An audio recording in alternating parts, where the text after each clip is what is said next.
So today, I think I will welcome Christian Witt. He's a senior program officer at the Bill and Melinda Gates Foundation. Christian has a very good experience in agronomy, soil science, environment, natural resources, and also he worked in Asia, in Africa. And most importantly, he's very supportive in what we do in Africa in general, in Ethiopia. He's instrumental in bringing the AFSIS, most of you may know. I was coordinating the program in Southern Africa, so I know how hard he worked to bring that project, even phase 1, phase 2, and several other projects across Africa. So personally, I really appreciate his support in different forms, and also he has a very good knowledge technically. And in most of the time with Christian, I think in Gates Foundation, once there is an idea which is approved, they write the proposal with you. So we learn a lot from their experiences. So Christian will give us a short keynote of his, his vision and his ideas, and then we'll continue to the discussions. Thanks, Christian, for being with us, and you can say a few things. Welcome. Thanks. Thank you, Luciger, and good morning, everyone. I wish I could be there with you in person. As much as I really welcome technology to connect with everybody, especially this year or these days, I miss seeing people, having a chance to chat during the coffee break and connect and get to know new people. So there are a lot of people on this call who I've never met, I'm sure, or maybe only briefly. So I hope that soon the world will be back to normal, and we can see each other again. But I really appreciate the opportunity to reflect on the current state of affairs, if you wish, and the broader opportunities. As many of you might know, I'm part of a group in the agriculture team in the Gates Foundation called Digital Farmer Services, and we are looking at 4 different areas. I oversee the soil health and agronomy work, then a colleague of mine, Kei Kuo, oversees agricultural advisory services, and Sami Senyimba is overseeing inclusive finance, and we have Stuart Collis, who is overseeing smart farming, and then a colleague also looking into monitoring and evaluation, which is very important as well. And as a group, we are working with contracted consultants from BCG at the moment to do a system analysis and investment design across 14 different countries. And we're learning quite a bit about the opportunities for integrated digital farmer services and the role that soil health and agronomy can play in informing really these farmer-facing services. And every day, as we engage here to analyze opportunities and come up with a systematic framework on how one could analyze opportunities in each and every country, which is, as you can imagine, quite different, maybe depending on the enabling environment and the kind of level of maturity in terms of digital, but also other assets in a country. We come to data. We come to data, and we come to evidence, and we come to the discussions around data sharing and the tremendous opportunities in sorting data at the back end, so that those who are offering farmer-facing services have better access to the data, to the insights and analytics and the decision support that we as soil scientists or agronomists are working on. And so the journey you have been on, I think in Ethiopia, is particularly fascinating. that journey obviously started a long time ago with investing in research and doing research and putting data together, and increasing opportunities related to really digital infrastructure, which makes it even more valuable to really think carefully through on how we share data, how we make them accessible and findable and reusable and interoperable.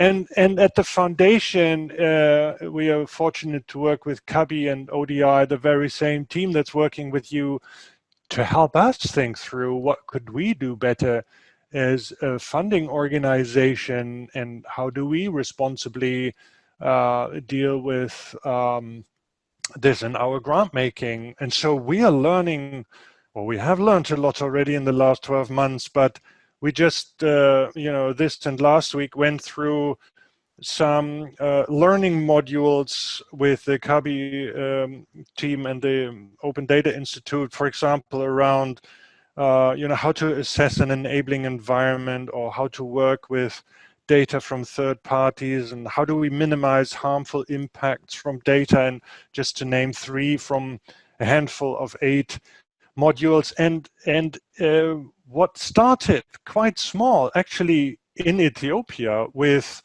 you, became in the foundation, received greater attention in the foundation, and we are making steps to more systematically take on this topic in our grant making and in our ag group in the future.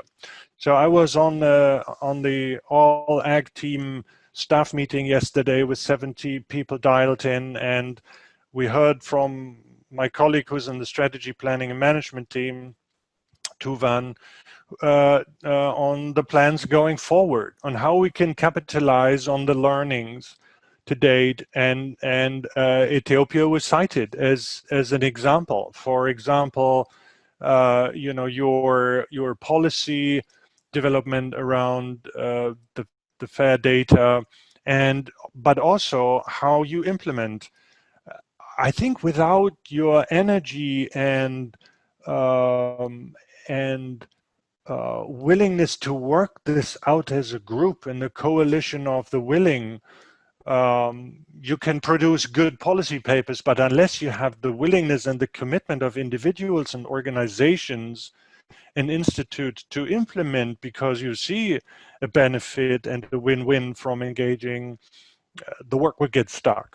And I don't know whether you know it, but CIMMYT has picked up this idea of the coalition of the willing and started a coalition of the willing in the state of Bihar to do something very similar, modeled after you. So I really want to thank you for your support of this initiative, and for building an effective community. And it is something probably that never stops. That's something that needs to be nurtured. But I'm very curious to see, as this evolves, what outcomes you're experiencing, what challenges also, so we can learn from that. But also what you see suddenly is possible by working together, and you're an inspiration to others.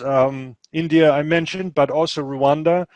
When we started the investment a year ago on the Rwanda Soil Information Service, we started talking about fair data principles and data policy, and it became obvious that they had a good but broad data policy that wasn't sufficiently anchored, really, and very hard to implement. So scientists didn't know what to do Monday morning with this, basically. And when we shared, the way you approached it in Ethiopia, it